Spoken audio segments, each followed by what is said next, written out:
My dad left everything to my brother. I got an old piece of junk in a garage.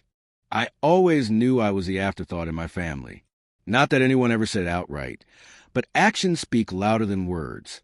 My brother Jason, the golden child, the pride of the Maxwell name, captain of his high school football team, straight A student, and now a successful businessman.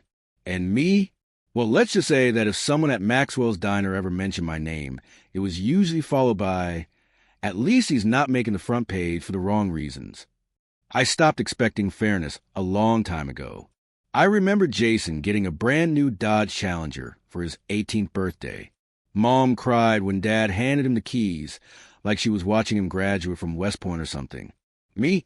I got a toolkit from Walmart. Not even a good one. The kind that breaks the second you actually need it. Jason was always the one getting the attention, the praise, the opportunities.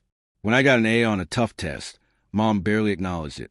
When Jason won a game, the whole family threw a party like he had just secured a Super Bowl ring. I learned to stop trying. It wasn't worth the effort when no one cared. So when Dad passed away, I wasn't holding my breath for a big payday. Still, I figured he'd at least throw me a bone. Maybe a little cash. Something to show I wasn't completely invisible. But no.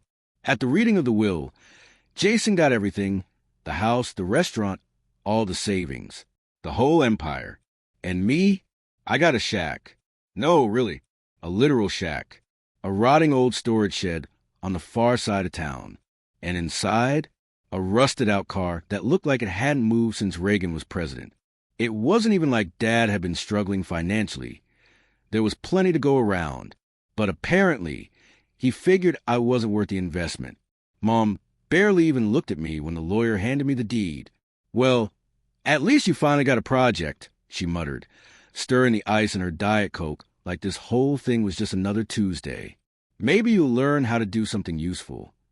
Jason, lounging across from me in his tailored suit, shot me a smirk before turning back to the legal documents that confirmed his new fortune. He didn't even bother pretending to feel bad. Why would he? He'd been winning this game since birth. I wanted to flip the table. I wanted to yell at my mother, at Jason, at the whole world. Instead, I shoved the papers into my jacket and walked out. No dramatic exit. No parting words. Just a bitter taste in my mouth that wouldn't go away. I sat in my car, gripping the steering wheel so tightly my knuckles turned white. The air inside felt thick, like it was pressing down on me. All I could hear was my mother's voice, flat and dismissive, reducing my entire existence to a joke. A shack.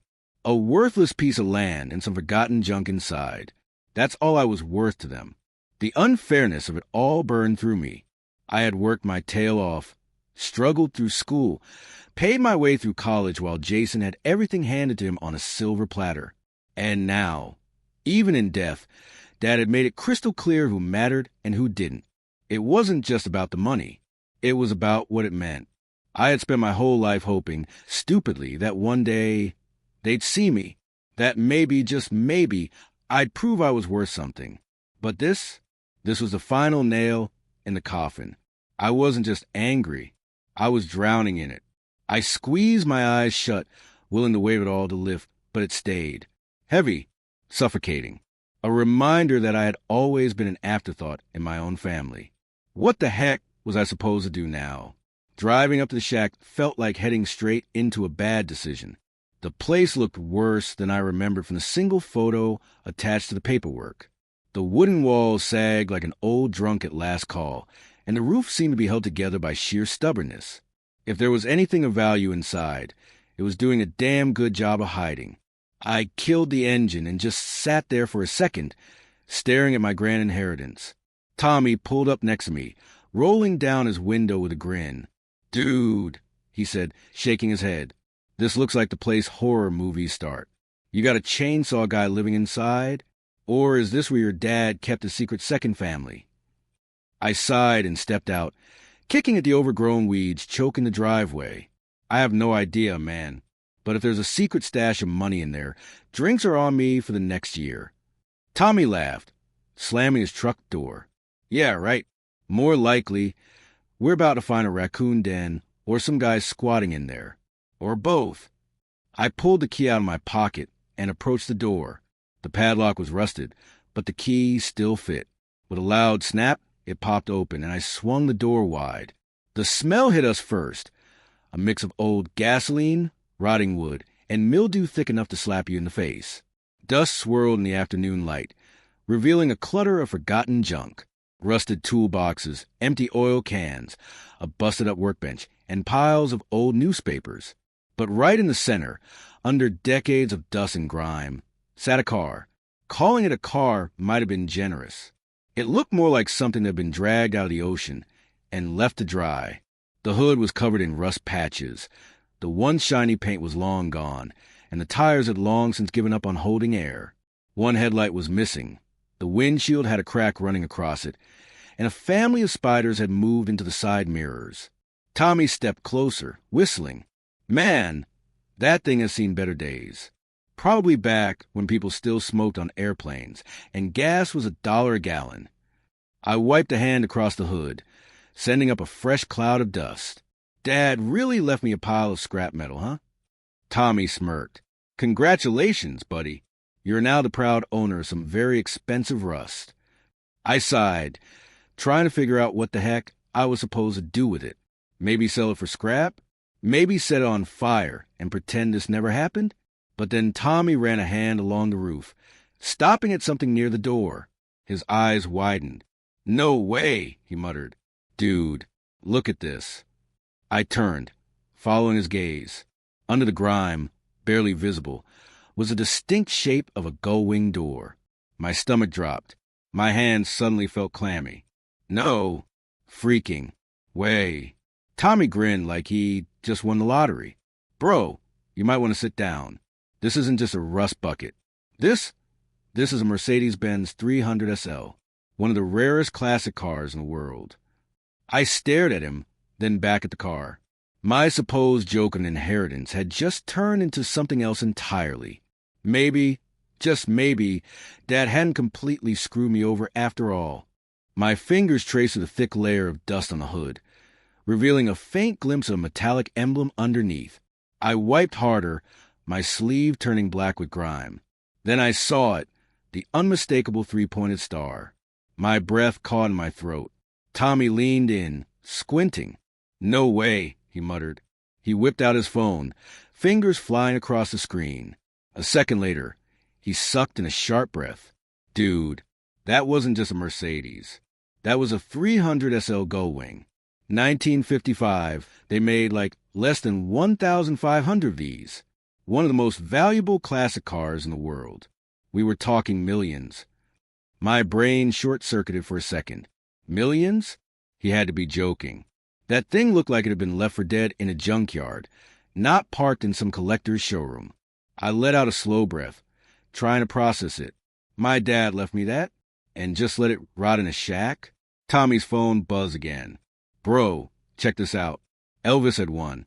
Steve McQueen almost bought one. These things were built like race cars. Insane top speed for the 50s. Straight up legend. I stepped back, staring at the rusted-out frame with fresh eyes. If Tommy was right, that wasn't just some beater car. That was history. And yet, there it was, abandoned like an old lawnmower. None of it made sense. We started looking for clues. Tommy dug around the car, while I pried open the driver's side door. The hinges groaned in protest, but after a little effort, it finally gave way. A cloud of dust exploded into my face. Coughing, I reached inside, feeling my way around the dashboard, when my fingers brushed against something tucked into the glove compartment. Old papers. Faded, brittle. I pulled them out carefully, coughing through another layer of dust as I unfolded them. My hands shook as I scanned the text. Registration documents. The name listed? Richard Lawrence. I blinked. Who the heck was Richard Lawrence? The name meant nothing to me. Not a family member. Not anyone I remembered Dad ever mentioning. Tommy peeked over my shoulder. Who's that? No clue. But if that car belonged to him, how did my dad end up with it? I turned the papers over, looking for more info. Some of the registration forms were dated back to the late 60s. Whatever history that car had, It went way further than my dad. Tommy tapped at his phone again. Hold on. Let's see if Google knew who this guy was. I kept searching the car. The upholstery was trashed, the leather cracked and peeling, but something about it felt untouched, like nobody had sat in there for years. I flipped down the sun visor, and something thin and yellowed fluttered onto my lap. An old photograph. A man in a suit, standing in front of a gleaming silver 300 SL. He was young, probably late 20s, wearing sunglasses that screamed old-school Hollywood. Dude, Tommy said, staring at his screen. I couldn't find anything. No famous Richard Lawrence connected to a car like this. Just some random names. If this guy was rich enough to own one of these back in the day, why was he a ghost now? I stared at the photo again, my stomach twisting. If that car was really worth millions, how had it ended up there? And more importantly, why had my dad left it to me? I pulled open the center console, hoping for more clues. A small leather notebook lay wedged inside, stiff with age. I flipped it open. Pages filled with hurried handwriting, numbers, dates, locations. Some notes scribbled so messily, they looked like they had been written in a rush. Tommy leaned in, reading over my shoulder. Okay, that's either a hit list or a record of something important. My throat felt dry. What if that car wasn't just rare? What if someone was hiding it? Tommy let out a slow whistle. Bro, that thing just went from cool old car to we might be in a movie plot. I swallowed hard. If that was true, then finding that car might not just change my luck. It might change everything, and not necessarily in a good way. Sitting in my car, staring at the old registration papers and that faded photograph, I tried to piece things together. My dad never mentioned anything about owning a classic car, let alone something as rare as a 300 SL Gullwing. It just didn't add up. He wasn't a car collector. Hell, he barely even changed the oil in his truck. So why had he kept this hidden for decades? There was only one person left in my family who might give me a straight answer. Uncle Bob. Bob was the black sheep of the Maxwell clan, mostly because he didn't worship the ground Jason walked on. While the rest of my family spent years hyping up my brother's achievements, Bob was the only one who ever acknowledged I existed. He was a guy who taught me how to change a tire, who slipped me $20 when he knew I was broke in college, who sat next to me at Thanksgiving when everyone else was too busy praising Jason's latest promotion. If anyone knew something, it was him. I scrolled to my contacts and hit dial. The phone rang a few times before I heard the familiar gruff voice. Mark? You okay? Typical Bob, straight to the point. Hey, Uncle Bob. Listen, I need to ask you something about Dad. About a car. A long pause. Go on. I explained everything. The shack, the rusted-out Gullwing, the registration papers, and the name Richard Lawrence. As I spoke, I could hear Bob breathing on the other end, slow and steady. Then, just when I thought he might hang up, he let out a low whistle. Well, damn, he muttered. I was wondering if that thing would ever turn up. I gripped the steering wheel tighter. So you knew? Bob sighed. Not the full story, but I knew your dad had that car. He never talked about it. Acted like it didn't exist. Why? Where did it come from? Another pause. Then Bob cleared his throat. Your dad had a business partner back in the day. Guy named Richard Lawrence. They had some kind of business together, but things didn't end great. From what I remember, Richard owed your dad money. Instead of paying up, he handed over that car as collateral. Guess he figured he'd settle the debt later. I frowned. And he never came back for it. Just disappeared. Your dad never got the title transferred. So legally, it wasn't really his. Guess he figured he couldn't sell it without opening a can of worms. So he just kept it. Parked it in that shack. Let time do the rest. I stared out the windshield, my mind racing. So, Dad didn't even realize what he had? Bob chuckled. I doubt it. Your dad wasn't into cars. To him, that thing was just an old hunk of metal. Probably didn't even know it was worth anything. Hell, back in the day, it was just another used car. He stuck in that shack. Figured maybe one day he'd deal with it, but never did. And now here you are. I exhaled slowly. So no stolen property, no missing persons case, just an unpaid debt, and a car that sat too long? That's how it looks. Unless Richard Lawrence suddenly pops up looking for his car, I'd say it's yours.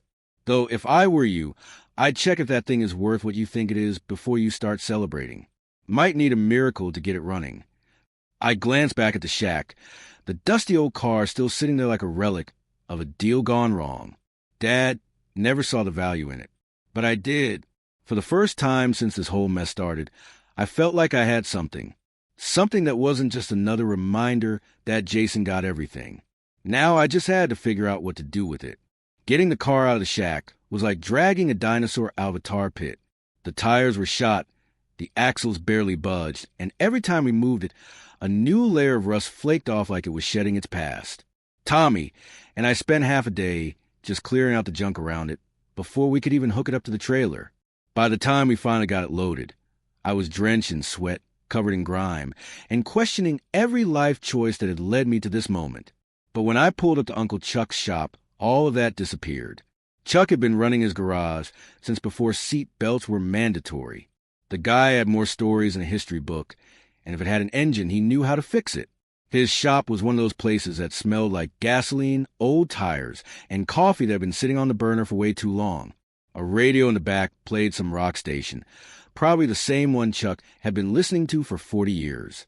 When I rolled the car into his lot, he stepped out of his office, wiping his hands on a rag. At first, he didn't react, just stared at it, like his brain needed a minute to catch up. Then he dropped the rag. "Holy hell, kid," he muttered. "Where the hell did you find this?" I told him the whole story, how Dad had ended up with the car, how it had been sitting in that shack for decades, and how I had no idea what to do with it. Chuck ran a hand over the hood, his fingers tracing the faded outline of the Mercedes emblem. "You got any idea what you're sitting on? Even in this shape, this thing's worth serious money." I shrugged. "Like how much?" Chuck let out a whistle. "Depending on the condition, somewhere between 800 grand and $2 million bucks." My legs nearly gave out. "You're messing with me." "Not even a little," he said, shaking his head. "These things are legendary. If we can bring it back to life, you're looking at a serious payday." And just like that, my entire life flipped upside down. Over the next 6 months, the shop became my second home. Every day after work, I came by, rolling up my sleeves and doing whatever Chuck told me to do. I learned how to clean out the fuel lines, how to sand down rust without damaging the frame, how to rebuild an engine piece by piece. It was slow, frustrating, expensive, but every time we made progress, it felt like unearthing treasure. Finding parts was its own nightmare. Most of them weren't made anymore, which meant hunting through classic car forums, emailing collectors, and making a few deals that probably weren't entirely legal. More than once, we had to wait weeks just for a single bolt to arrive from some guy in Germany who refused to ship express. There were nights when I thought about giving up, when I looked at my bank account and saw numbers that made me want to throw up, when I spent 3 hours trying to fix something only to realize I had made it worse. But then Chuck would slap me on the back and say, "That's part of the game, kid. You don't just build a car. You earn it." Tommy helped when he could, but he mostly just sat around making jokes about how I had somehow become a gearhead overnight. "Next thing you know, you're going to start wearing those jumpsuits with your name embroidered on them," he said one night while I was elbow deep in the engine. But it was Chuck who made the difference. The guy treated the car like a living thing, telling me stories about how these cars were built, what made them special. He even dug up some old manuals from the 60s, saying, "You can't just slap this thing together like some beater. You gotta respect it." After months of busted knuckles, late nights, and more coffee than should be legally allowed, we finally did it. The car looked brand new. Fresh paint, gleaming chrome, leather seats that smelled like history itself. On the last day, Chuck and I stood in front of it, just staring. Neither of us spoke for a long time. Then he handed me the keys, and my hands actually shook. "Go ahead," he said. "Start her up." I slid into the driver's seat, pressed the ignition, and held my breath. The engine turned once, twice, then it roared to life. Tommy let out a yell, and Chuck just grinned like a proud father. The sound filled the shop, smooth and deep, the kind of sound that made your chest vibrate. I sat there, gripping the wheel, feeling the past and future collide all at once. This wasn't just some rusted-out old car anymore. It was alive again. And now, I had to figure out what to do next. The car was finally complete, and with that came a new challenge: finding a safe place to store it, away from prying eyes and unwanted attention. Chuck's garage was fine for the rebuild, but I couldn't just leave a $1 million car sitting there forever. Uncle Bob's warning echoed in my head. Keep it quiet. Don't let Jason find out. So I rented a small, climate-controlled garage on the other side of town. Nothing fancy, just a secure place where no one would stumble across my unexpected inheritance. I kept things low-key. No flashy drives through town, no showing off. Just me, the car, and the occasional late-night cruise when the roads were empty. Everything was fine until Tommy, being Tommy, decided to turn me into an internet sensation overnight. I was working late one night when I got a text from another buddy. Dude, you're famous. Confused, I opened the link he sent. My stomach dropped. It was a post from Tommy's social media. A picture of me sitting in the driver's seat of the 300 SL, grinning like an idiot. The caption? We brought a legend back to life. The post had blown up. Hundreds of likes, dozens of comments. Some people were congratulating Tommy. Some were drooling over the car, and a few serious collectors were straight up asking if it was for sale. My heart started pounding. I immediately called Tommy. Dude, what the hell? Take it down.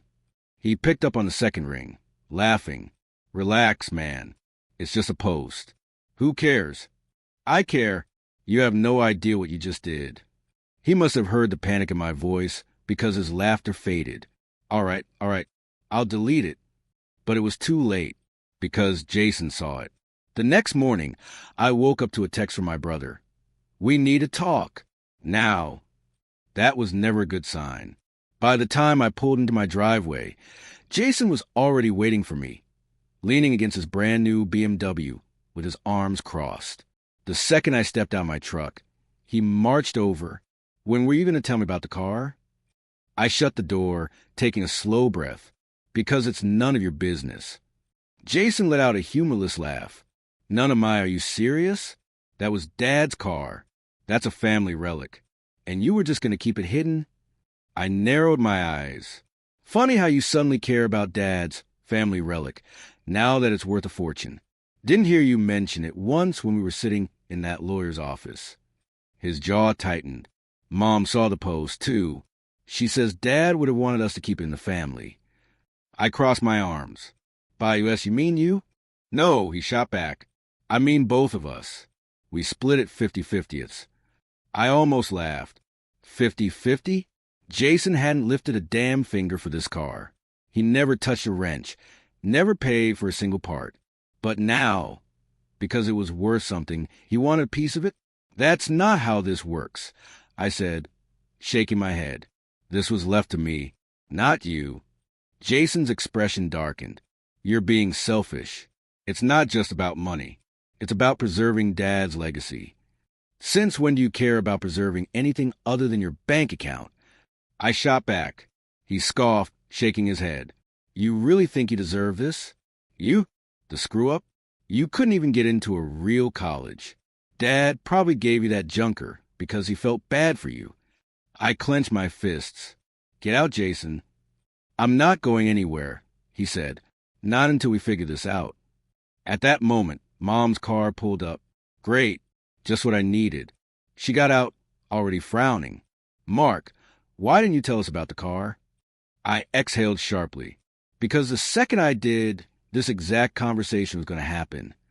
Mom's gaze softened. Honey, it's not about money. It's about family. Your father wouldn't have wanted you to sell it. I looked between them, barely holding in my frustration. Oh, now we're talking about what Dad would have wanted? You mean the same guy who left me a rotting shack and a car he never even mentioned? Yeah, I'm sure his grand plan was for Jason to take half the moment it became valuable. Jason sneered. Come on, Mark. Be reasonable.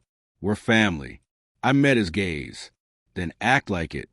The tension was thick. Mom sighed, rubbing her temples. Let's just talk about this like adults. I shook my head. No, we're done talking. This car is mine. I put in the work. I spent the money. I brought it back to life. Jason, you got everything else. You don't get this too. Jason's eyes burned into mine. We'll see about that.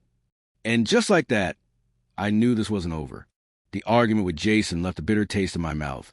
But deep down, I knew it was just the beginning. He wasn't the type to let things go, especially when money was involved. And knowing him, he'd find a way to make this mess even worse. Still, I wasn't about to roll over and hand him half the car just because he threw a tantrum. If he wanted to fight, he was going to have to do a lot better than guilt-tripping me with Dad's so-called legacy. But as much as I hated to admit it, Jason's little outburst did plant a seed of doubt in my head. I had spent months working on the car, but one question kept nagging at me. Was it even legally mine? I had no title. No paperwork proving Dad had ever owned it. Just a rusty old car that had been sitting in a shack for decades. Uncle Bob's story about Dad taking his collateral from Richard Lawrence made sense, but without legal proof, it wasn't worth much. And with Jason sniffing around, I couldn't afford any loose ends. So I did the responsible thing. I went to a lawyer. I found a local attorney, Jeff Turner, who specialized in estate and property law. His office smelled like coffee and old books, and he had a kind of tired expression that said he'd seen more than his fair share of family disputes. The kind of guy who probably had to go to speech for why family and money never mix. I laid everything out for him. The car, the will, what Bob had told me, and the lack of any official documentation transferring ownership. Jeff leaned back in his chair, fingers steepled under his chin. So, you're telling me your dad took possession of this car, but never legally registered in his name? I nodded. As far as I know, yeah. He never did anything with it. Just left it sitting in that shack for decades. Jeff sighed, rubbing his temples.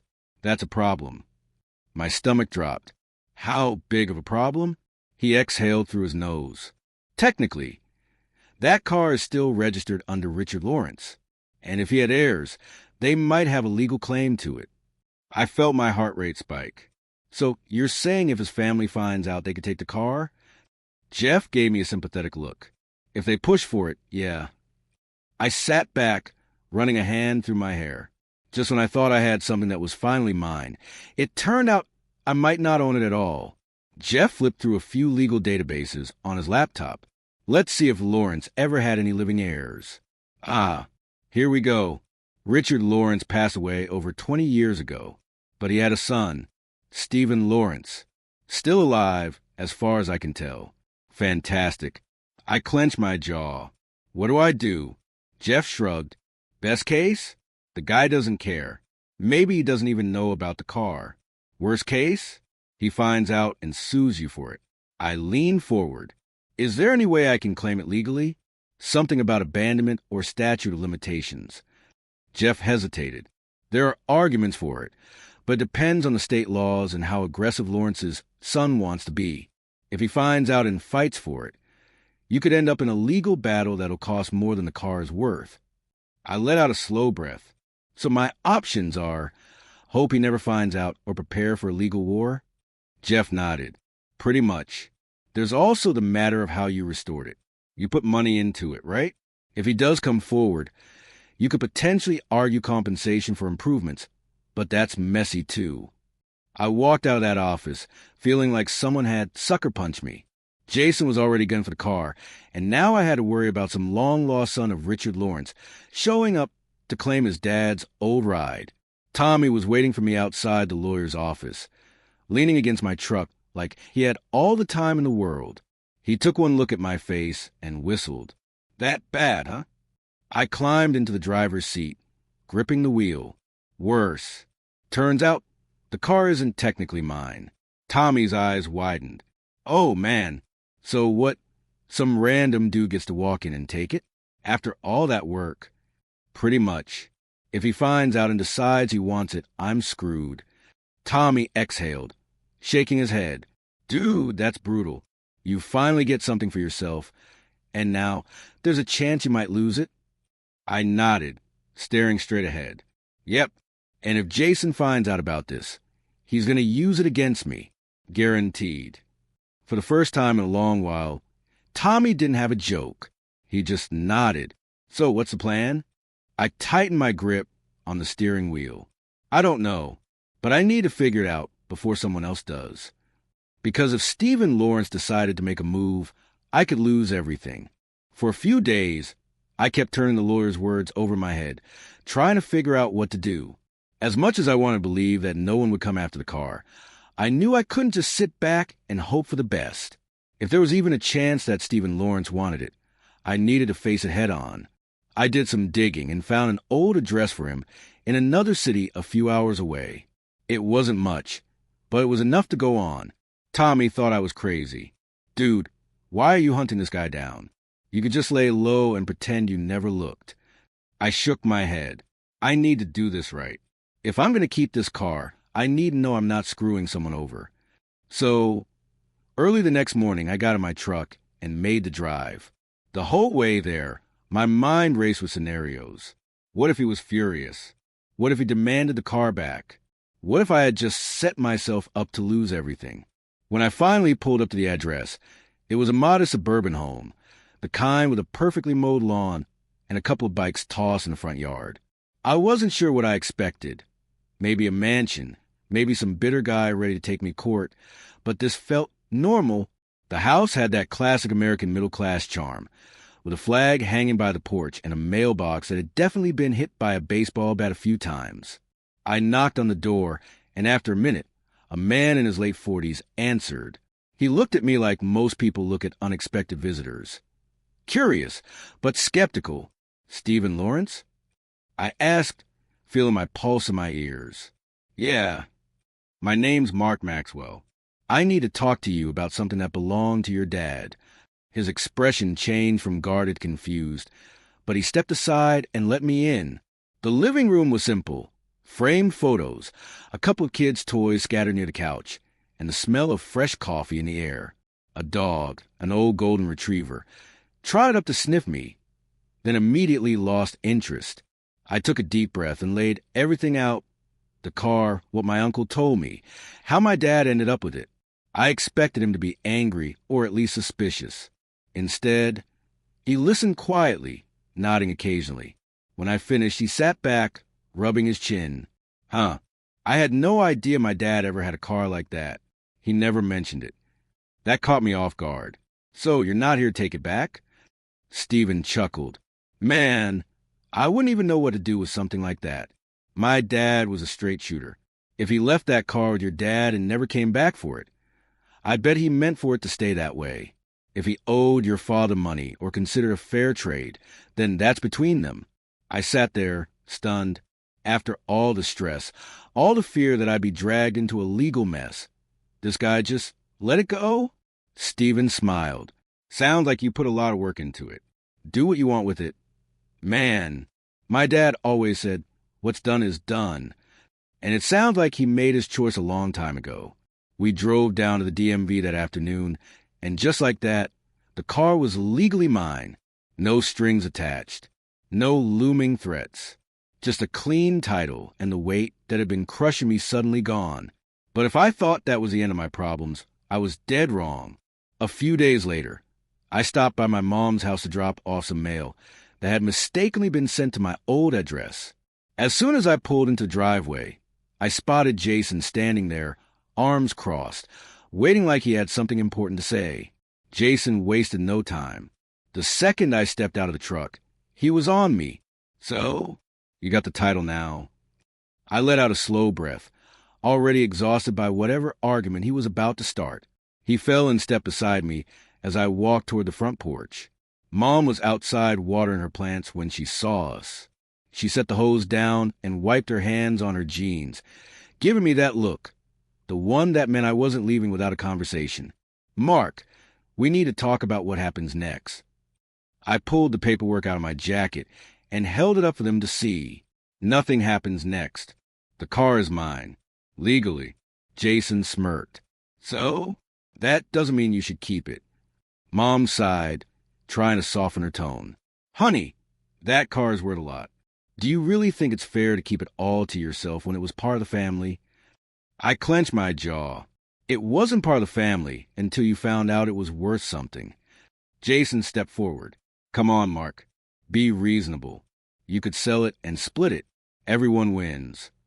I laughed, shaking my head. Oh, yeah. I'm sure you're just thinking about everyone, not yourself. Mom frowned. Don't be like that. This is an opportunity. You could do something good with that money. I knew where this was going. Jason had always been the favorite. If I kept the car, I was the bad guy. If I sold it and handed him half, I was a responsible one. But something in my gut told me that if I didn't act fast, they'd find a way to pressure me into giving it up. Or worse, I wouldn't put it past Jason to try something shady. Steal the car, forge a signature, do whatever he had to do to get his hands on it. That's when I made my decision. I wasn't going to let them dictate what happened to my car. I wasn't going to let Jason manipulate his way into another payday. I was selling it on my terms. That night, I started looking up high-end car auctions, private collectors, and rare auto sales platforms. If I was going to sell, I wasn't just dumping it to the first guy who waved a check at me.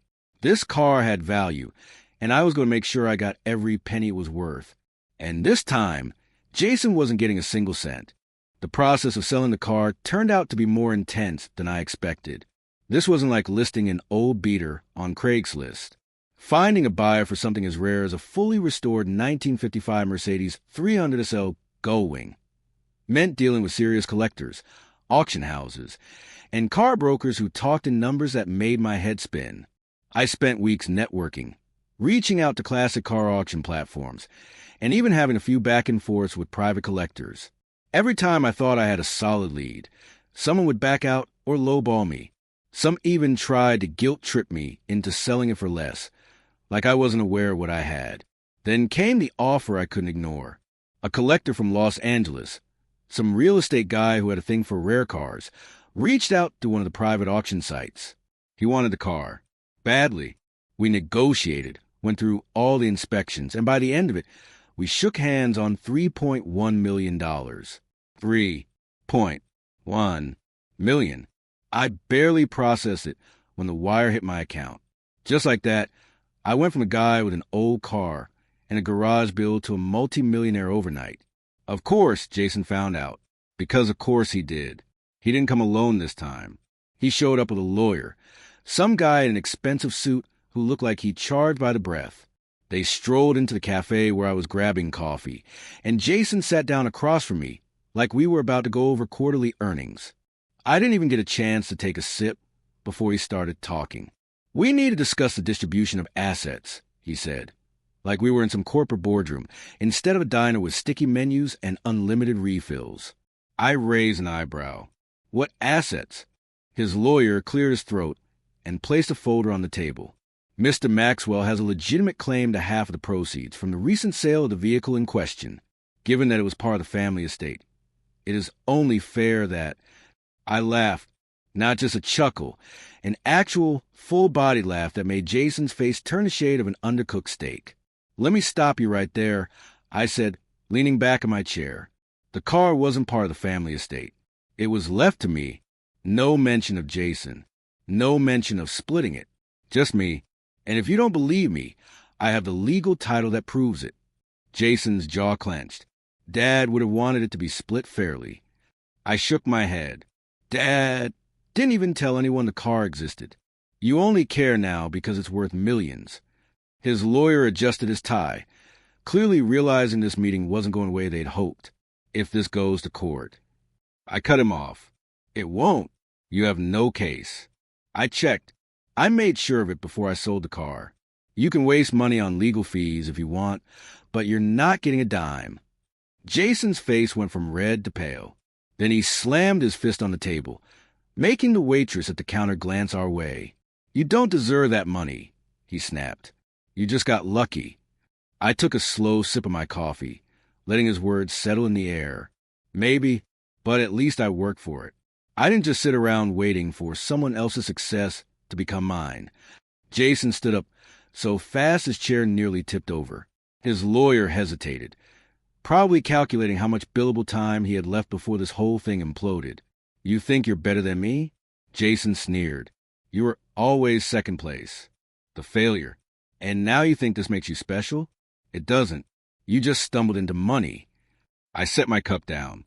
Maybe, but at least I didn't have to lie, cheat, or steal to get it. Jason glared at me for a long moment before storming out of the cafe. His lawyer followed, looking like he regretted ever taking this case. I sat there for a while, watching the steam rise from my cup.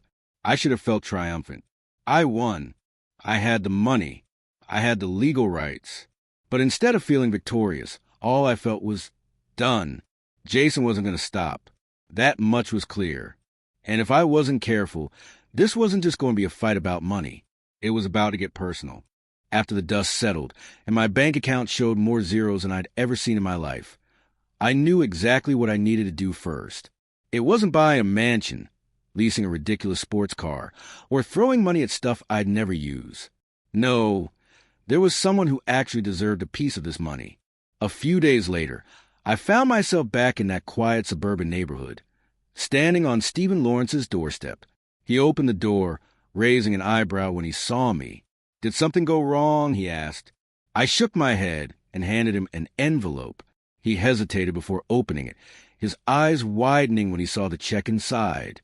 "That's $100,000, I said, "for your honesty, for not making this a legal nightmare, for doing what most people wouldn't." Stephen stared at the check, then at me, then back at the check. Finally, he let out a short laugh. "Man, I didn't expect this. You really didn't have to." "I did," I said, "because people like you are rare. And if your dad was anything like you, then he'd have wanted you to have something from all of this." He exhaled, shaking his head in disbelief. "Well, I don't know what to say except, thanks. I hope you do something smart with the rest of it." I plan to. Instead of blowing to the cash like a reality show lottery winner, I moved to Austin and opened my own auto restoration shop. It felt like the perfect full-circle moment, turning the thing that nearly tore my family apart into something that would actually build a future. Business took off faster than I expected. Turns out, there are plenty of people out there willing to pay big money to have their classic cars restored by someone who actually truly cares. I even brought in Chuck as my lead mechanic. The guy deserved a good paycheck for all he'd taught me, and I wasn't about to let him rot in that old garage forever. Meanwhile, Jason's life took a different turn. For years, he had always been the one who had it all. Dad support, the praise, the handouts. But turns out, when you've never had to struggle for anything, you don't know what to do when things go south. A few bad investments, a market downturn, and Jason was suddenly in financial trouble.